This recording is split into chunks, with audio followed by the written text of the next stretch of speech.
Okay, Pawan Khera, rapid fire round. मेरा पहला सवाल, ऑपरेशन सिंदूर कामयाब रहा या नाकाम रहा? सेना को फ्रीडम दे दी होती तो बहुत अच्छी तरह से कामयाबी मिल जाती। आतंकी अड्डे पाकिस्तान में बर्बाद हुए या नहीं हुए? हाफिज सईद नहीं लौटा, नहीं मारा गया, अजहर मसूद नहीं मारा गया, दाऊद इब्राहिम नहीं मारा गया, पहलगाम के 5 आतंकी नहीं मारे गए। भारत पाकिस्तान युद्ध जो हुआ 4 दिन का, वो कौन जीता? Donald Trump. ट्रंप जीत गए। भाई हमें बताएं, हम तो देखिए, अब रोकिए इसको। प्रधानमंत्री एक बार डोनाल्ड ट्रंप की आंखों में आंखें डाल के बोल दें, ट्रंप यू आर लाइंग, आप झूठ बोल रहे हैं, हम मान जाएंगे। ओके, पीओके कभी वापस आएगा या नहीं? अब देखिए, इनके रहते तो कुछ नहीं होगा। तो कांग्रेस सरकारें अभी तक पीओके क्यों नहीं ला पाई थी? उस वक्त की जो परिस्थिति, उस वक्त की जियोपॉलिटिकल जो हकीकत है, अगर उसका विश्लेषण करेंगे तो आपको सारे उत्तर मिलेंगे। 26/11 के बाद भारत ने पाकिस्तान पर हमला क्यों नहीं किया? क्योंकि जो हमने उस वक्त पाकिस्तान के साथ किया वो 2014 तक बिलबिला रहा था। उससे FATF की ग्रे लिस्ट में कौन लाया? डॉक्टर मनमोहन सिंह लाए। कसाब को पकड़ के सबूत किसने इकट्ठे किए पाकिस्तान के खिलाफ? डॉक्टर मनमोहन सिंह ने किए। पूरे विश्व में पाकिस्तान को अलग थलग किसने किया? यूपीए की सरकार ने। ठीक है, ओके। क्या मोदी सरकार में पहली बार सेना ने LOC पार की?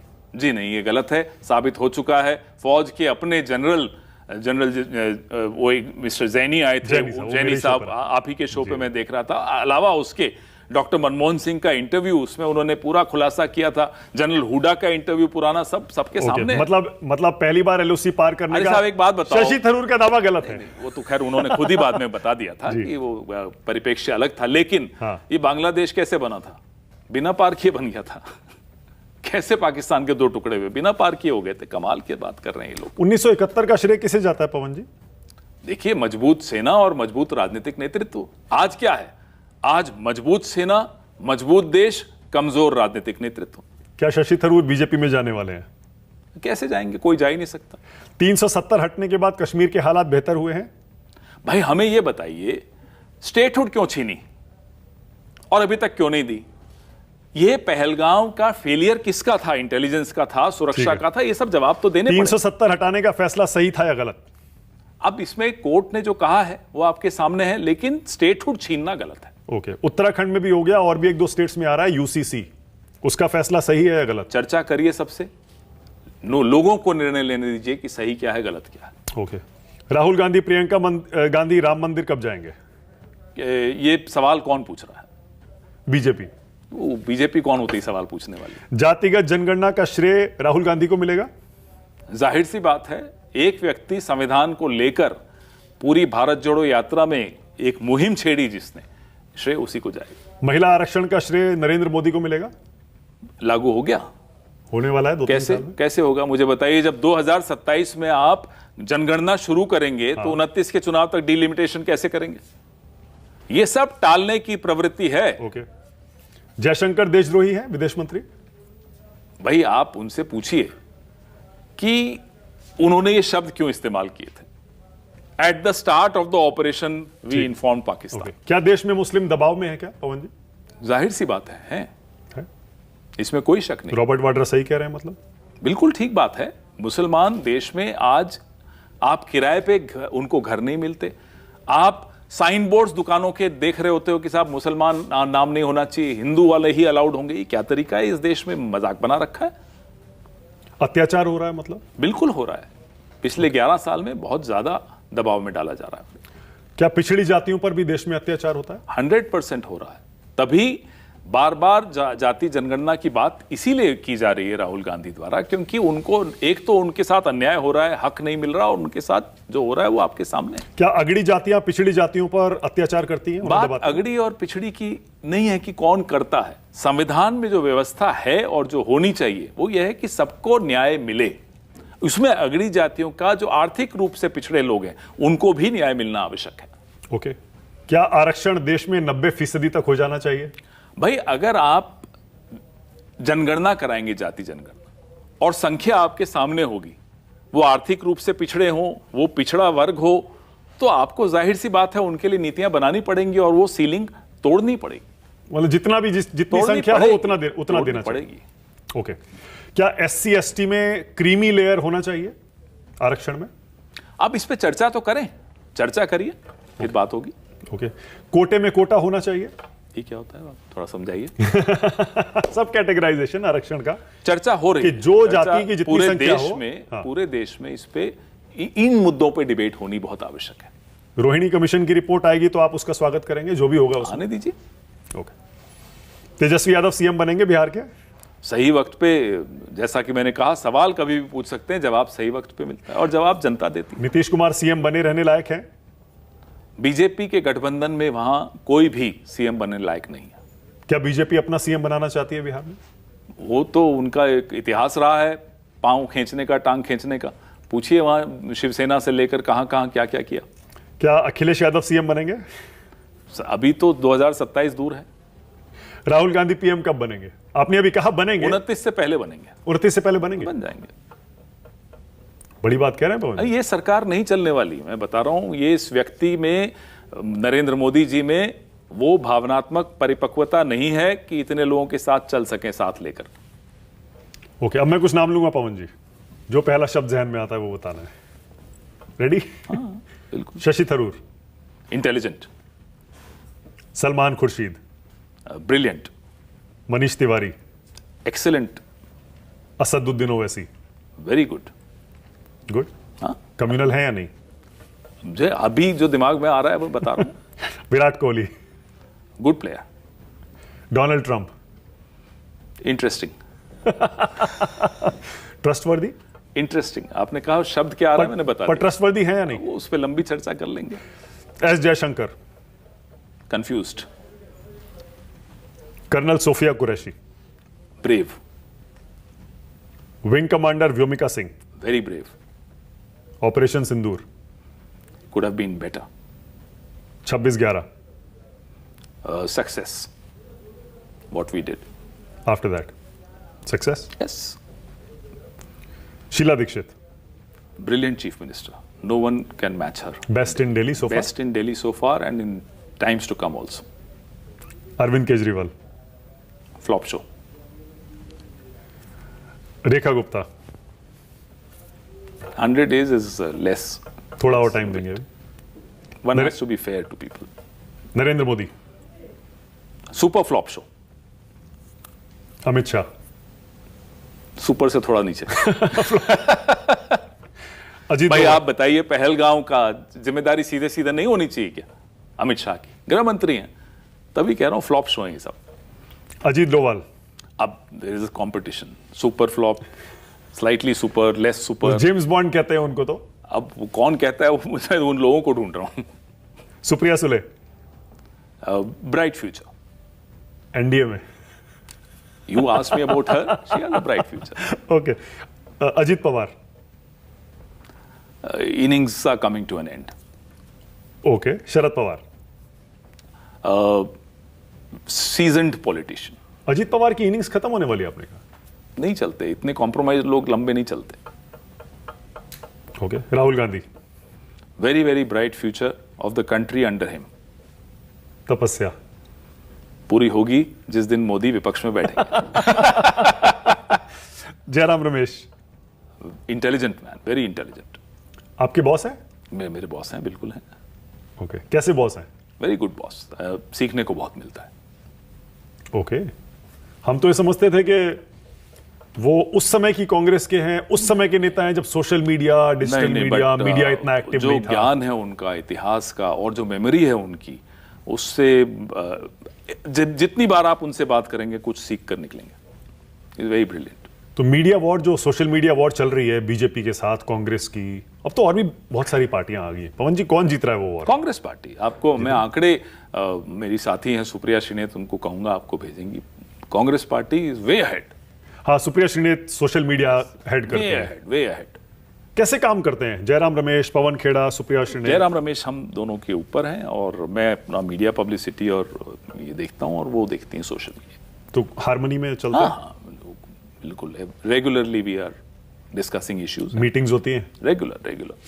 और राहुल गांधी डायरेक्टली मिलते हैं सोशल मीडिया टीम से? मिलते रहते हैं लगातार। अभी 2 घंटे उन्होंने हमारे सारे स्पोक्स पर्सन से बड़ा अच्छा संवाद किया पूरे देश के जितने नेशनल स्पोक्स पर्सन और पैनलिस्ट को यहाँ दिल्ली में मैंने बुलाया था, उन्होंने बड़ा अच्छा उनसे चर्चा हुई।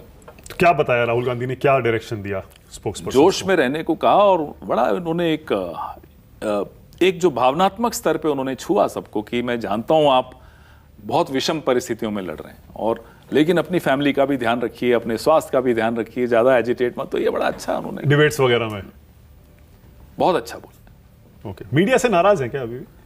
बात By and मीडिया large? की नहीं होती, मीडिया से तो नाराज नहीं है, लेकिन जो मीडिया के मालिक हैं जब वो सरेंडर कर जाते हैं, वो सरेंडर शब्द दिमाग में ज्यादा आता है, जब वो नरेंद्र सरेंडर हो जाता है ना, तो मीडिया के मालिकों का तब बुरा तो लगता ही है कि क्योंकि लोकतंत्र में बहुत अहम भूमिका मीडिया की होती है। Okay. Robert Vadra, very good athlete, very good sportsman. He has a mind of his own, and he thinks.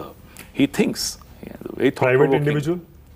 I haven't dealt with him, but I'm sure people. मतलब प्राइवेट इंडिविजुअल कांग्रेस पार्टी का stand रहा है हमेशा। नहीं, जब भी उनकी कोई कंट्रोवर्सी आती है वो बोलते हैं Nobody- private individual. Everybody has a right to express his or her opinion in this. This is a free country, and thanks to social media, अब मीडिएशन नहीं है, जिसको जो बोलना है वो बोल सकता है। पर और वो क्यों नहीं खुलकर बोले? कह चुके कि वो क्यों नहीं पॉलिटिक्स बोले? में आना चाहते हैं। तो क्यों नहीं बोले?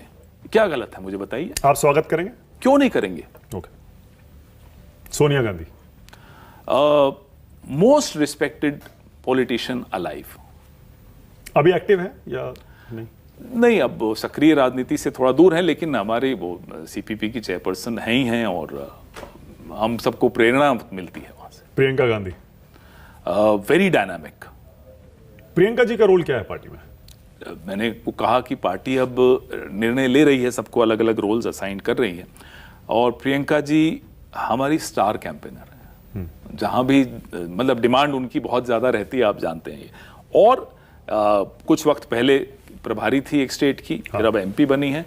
अब आने वाले दिनों में अलग अलग नई नेता को अलग अलग हो सकता है। जिम्मेदारी मिल रही। ओके। अभी तय नहीं है किसको क्या वो मिलेगा। तो मैं तो चेयरमैन हूं ना, मैंने आपको कहा, मैं तो सिर्फ तब मुझे मालूम पड़ता है जब तय हो जाता है कुछ। योगी आदित्यनाथ, कौन? अच्छा, अब मेरी पार्टी के बारे में बात करो, कहाँ आप यहाँ वहाँ भटक गए। वो अमित शाह से पूछो। अभी तो सूत्रों से अच्छा, खबर ठीक है, बता रहे ठीक है, थे। अमित शाह से पूछो योगी आदित्यनाथ। ओके। नीतीश कुमार, बुरा लगता है, दया आती है उन पर। Revanth Reddy, very dynamic, bright, Sukhvinder Sukhu, very level headed, cool, calm and policy oriented. वादे तो पूरे कर नहीं पाए वो। नहीं कर रहे हैं, बिल्कुल क्यों नहीं कर पाए। आप उनको तो हर एक साल में जज कर लेते हो, 11 साल से जो बैठा है उसको नहीं जज कर रहे। ओके। भगवंत मान, लॉस्ट अपॉर्चुनिटी, अच्छा मौका मिला, गंवा दिया। संदीप दीक्षित, वेरी हिस्ट्री का नॉलेज बहुत जबरदस्त, एनालिटिकल एबिलिटी बहुत जबरदस्त, बहुत डायनेमिक नेता है और बहुत गुणवान है। खुश होंगे अब तो, राहत की सांस ली होगी कि आखिरकार नहीं, देखिए, खुशी शीला तो जी के साथ हम गलत सबको- करने वाले नेता हम को हरा दिया। सबको खुशी तब होगी जब संदीप दीक्षित जीतेंगे और आगे बढ़ेंगे, लेकिन ठीक है। आपने शीला जी के साथ इतनी करीबी से काम किया, शीला जी की आत्मा को शांति मिली होगी पवन जी? क्योंकि ये मैं पर्सनली भी जानता हूं कि वो ये दर्द लेके गई मुझे है कि उनके लगता साथ है गलत कि हुआ। वो निजी तौर पे तो जो हुआ वो अलग है, लेकिन जो दिल्ली के साथ हुआ पिछले 11-12 सालों में, वो उन्हें ज्यादा पीड़ित करता। Okay. Rafale, what about Rafale? आपके अजय राय उस पर नींबू मिर्ची लगा रहे थे।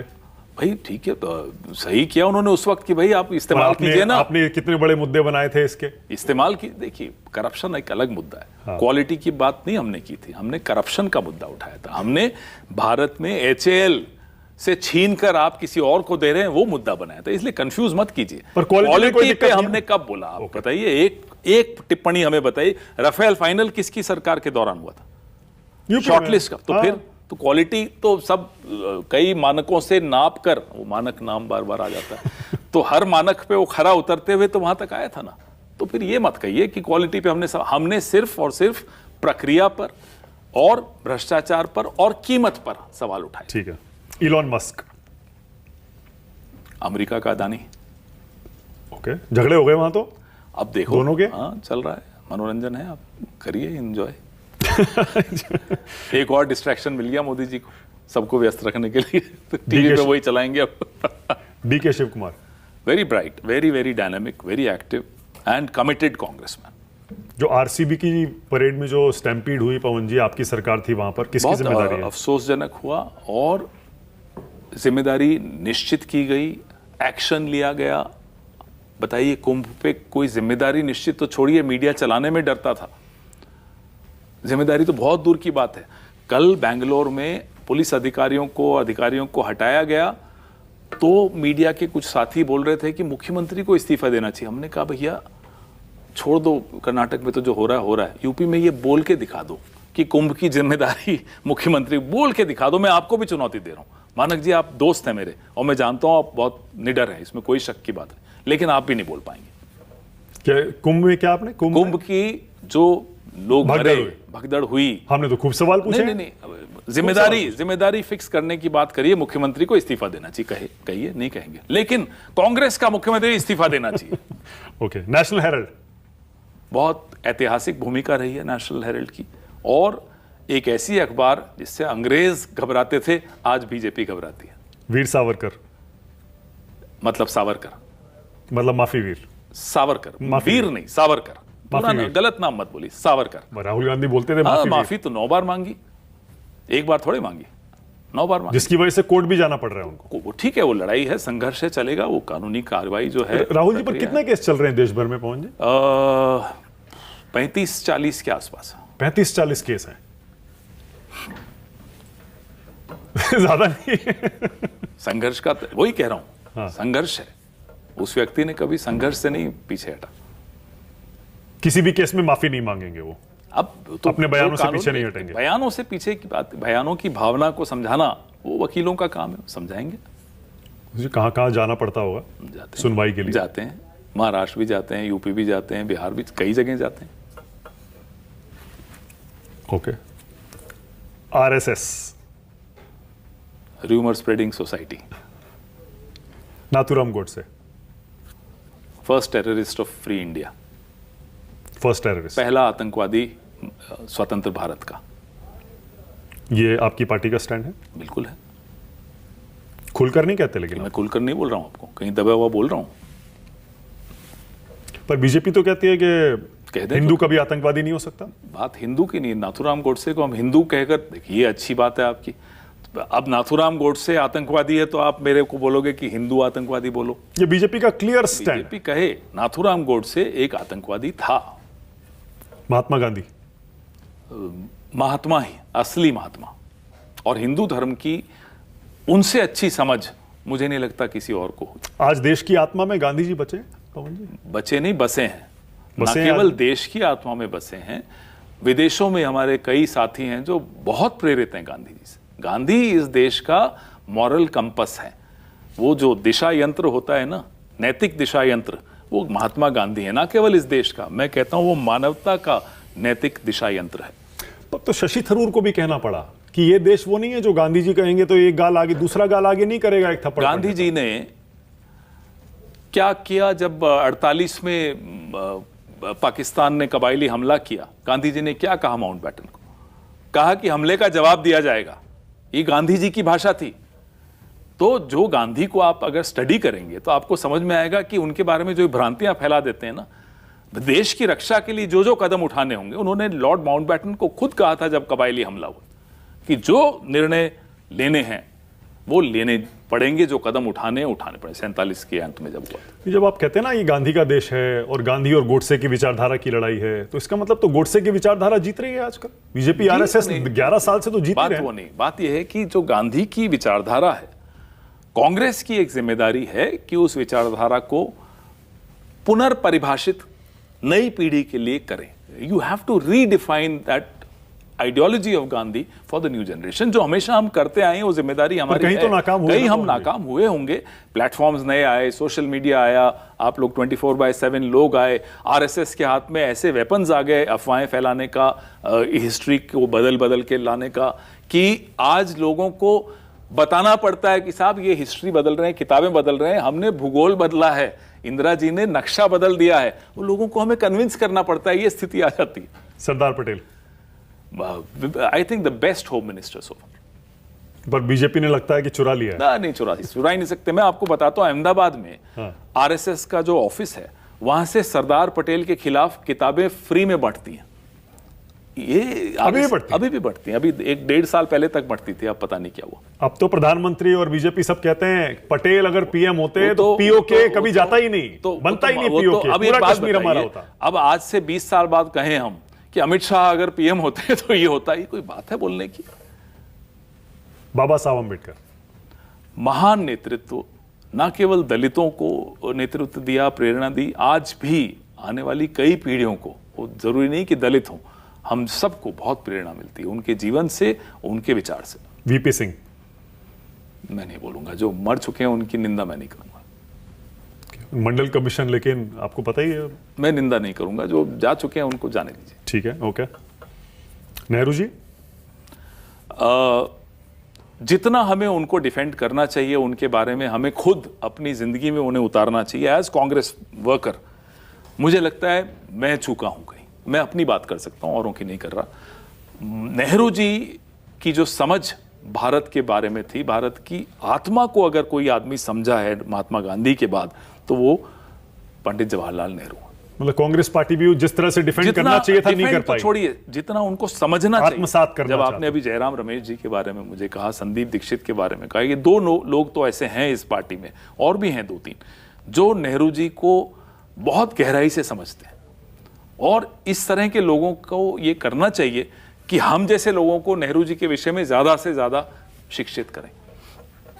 ओके। नेहरू जी और इंदिरा गांधी में आपको कोई फर्क नजर आता है? लोग कहते हैं कि नेहरू जी थे, बताओ, पीओके दे दिया और यूएन चले गए, और इंदिरा गांधी थी जिन्होंने 1971 में तोड़ दिया। ऐसी भ्रांतियां लोग फैलाते हैं कि यूएन चले गए, वहां चले गए, बिना इतिहास की जानकारी के। देखिए, दोनों अलग अलग शख्सियत थे, दोनों की वक्त जो परिप्रेक्ष्य होता है वो अलग था, कॉन्टेक्स्ट होता है हर निर्णय का वो अलग था। 1947 का भारत और 1971 का भारत में काफी फर्क था, और 1971 का भारत और 2025 के भारत में और ज्यादा फर्क है। आज हम लोग, हमारी सेना बहुत ज्यादा मजबूत है, बहुत सशस्त्र है, सब कुछ है, लेकिन कायर राजनीतिक नेतृत्व है। तो 71 में हम निक्सन को आंख दिखा पाए और 25 में डोनाल्ड ट्रंप के आगे आंखें झुका दी। बहुत बुरा लगता है, बहुत बुरा लगता है। राजीव गांधी, अगर 21 मई 1991 नहीं हुआ होता इस देश के इतिहास में, तो इस देश का इतिहास बहुत अलग होता और ये देश वाकई विश्व गुरु बन चुका होता।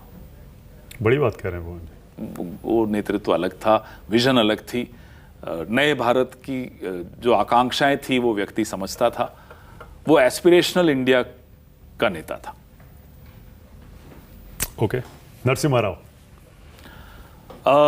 लिंग्विस्ट, 16-17 भाषाओं का ज्ञानी, और बहुत गजब पाठन की एक आदत उनकी, और लिबरलाइजेशन में जो उनका योगदान है वो कोई भूल नहीं सकता। ओके। पवन खेड़ा, तपस्वी।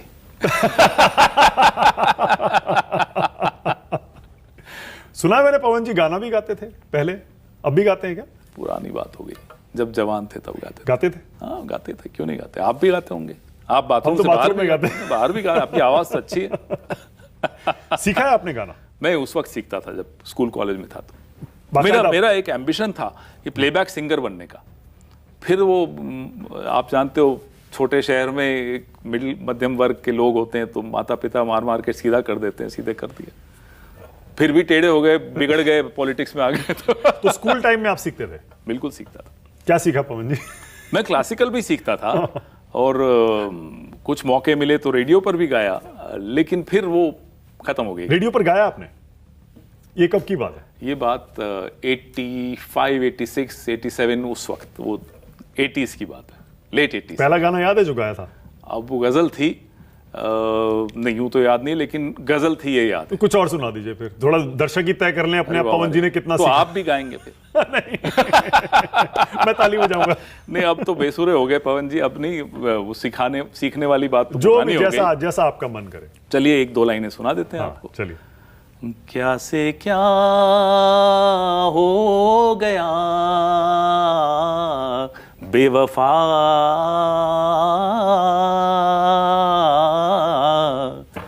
तेरे प्यार में। क्या क्या बात है, क्या बात है पवन जी, अच्छा खासा सुर लगाते हैं आप तो। पवन जी, आपका बचपन सारा और उदयपुर। स्कूलिंग सारी उदयपुर में हुई? उदयपुर। तो आप उदयपुर में 12वीं तक था मैं, 12th क्लास तक, और उसके बाद वहाँ एक सती, आखिरी सती रूप कंवर हुई थी राजस्थान में 1987 में, और मैंने उसके खिलाफ आंदोलन किया था और मैंने आह्वान किया। मेरे को लगा मेरे आह्वान पे बहुत लोग आएंगे, नहीं आए, तो मैं अकेला भूख हड़ताल पे बैठ गया और फिर मेरी पिटाई हुई, मेरे हाथ टूटे, मेरा पाँव टूटा। उस वक्त कुछ लोग थे जो सती के पक्ष में थे, तो फिर मेरे माता पिता ने निर्णय लिया कि अब ये लड़का बिगड़ चुका है, इसको दिल्ली भेजो। ये स्कूल टाइम की बात स्कूल, है? जो ही स्कूल खत्म हुआ फिर मुझे दिल्ली आना पड़ गया, क्योंकि वहां थोड़ा दिक्कत हो गई थी। हाँ, जाहिर है। यानी आप यंग डेज से ही विरोध, प्रोटेस्ट, पॉलिटिक्स, पढ़ने में विचारधारा? ठीक था, बहुत अच्छा नहीं था, लेकिन इन चीजों में ज्यादा अच्छा। कॉमर्स पढ़े या आर्ट्स पढ़े? मैंने आर्ट्स पढ़ी कॉलेज में, और 10th 11th में मैंने कॉमर्स पढ़ी थी। ओके, तो दिल्ली जब आए उसके बाद फिर यहाँ फिर हिस्ट्री, आर्ट्स पढ़ी। कौन से कॉलेज में? हंसराज कॉलेज। हंसराज में, ओके। और उसके बाद पवन जी फिर? उसके बाद संघर्ष कर रहे हैं, तपस्या कर रहे हैं। उसके बाद सीधे उतर गए तपस्या- राजनीति में? नहीं, मैं एशियन एज में नौकरी की, हाँ। कुछ महीनों तक, साल से कम, फिर मजा नहीं आया, छोड़ दिया। फिर एनजीओ में काम करा और फिर शीला जी के साथ आ गए। शीला जी के और साथ? यूथ कांग्रेस में मैं 88-89 में था, और 91 में मैंने छोड़ दी थी जब राजीव जी की हत्या हुई। ओके, फिर उसके बाद फिर दोबारा 98 में फिर से आ गए कांग्रेस। 6-7 साल आपने फिर एनजीओ वगैरह में काम एनजीओ किया? में काम किया, मतलब मोह भंग हो गया था? और मोहभंग नहीं, दिल टूट गया था, बड़ा राजीव बुरा जी के लगता। जाने से। राजीव जी मेरे प्रेरणा वही थे। आज भी मेरे, आप घर आएंगे तो उन्हीं की फोटोज आपको दिखेंगी, मेरे साथ की फोटोज भी हैं। बचपन में बड़ा जोश होता था। लेकिन एनजीओ के काम में, और संदीप दीक्षित और मैं इकट्ठे करते थे ये काम, तो मौका बहुत मिला। मध्य प्रदेश, उड़ीसा, राजस्थान, गुजरात, अलग अलग राज्यों में बहुत इंटीरियर तक जाके समस्याओं को समझने, बहुत सीखने को बहुत मिला। ओके, और फिर शायद संदीप दीक्षित से जो कनेक्शन था उसी वजह से आप शीला जी के साथ जुड़े? बिल्कुल बिल्कुल। और फिर शीला जी के ऐसे करीबी हो गए, इतने प्रिय हो गए कि उन्होंने फिर आपको छोड़ा नहीं? मेरी किस्मत अच्छी थी कि मुझे एक ऐसी ट्रेनिंग मिली शीला जी से, जो मेरे को आज तक काम आती है। सब्र और रवैया अपना लोगों के प्रति अच्छा रखना, उनसे बहुत कुछ सीखा। जब मैं आपको एक बड़ी रोचक बात बताता हूँ, 14-15 की बात है, टीवी पे उन्होंने मुझे देखा डिबेट करते हुए, बड़ी नाराज हुई। अरे तुम इतना चिल्लाते हो, ऐसे थोड़ी बात करनी चाहिए किसी से। मैंने कहा मैम, वहाँ डिबेट्स में ऐसा ही होता है, अब क्या करें। तो बड़ा उन्हें बुरा लगता था, नहीं ऐसे नहीं चिल्लाना चाहिए, तुम्हें सभ्य तरीके से बोलना चाहिए। तो बाद में उन्हें समझ में आया कि ये तो वक्त एकदम ऐसा हो गया, डिबेट्स का तरीका ही ऐसा, शैली ऐसी हो गई। तो फिर 1-2 बार फोन कर, नहीं तुमने अच्छा किया, बड़ा अच्छा डांटा, बड़ा अच्छा। पवन जी, बहुत मजा आया, बहुत आनंद आया, और मुझे लगता है इतना खुल के आपने अब इससे पहले कभी बात की भी नहीं। गाया तो कभी भी नहीं। मुझे उम्मीद है और मैं दुआ करता हूं कि आपकी तपस्या जल्द रंग लाए Pawan ji. Thank you so much. जल्द विपक्ष में बैठे, यही है ना आपकी। Thank you.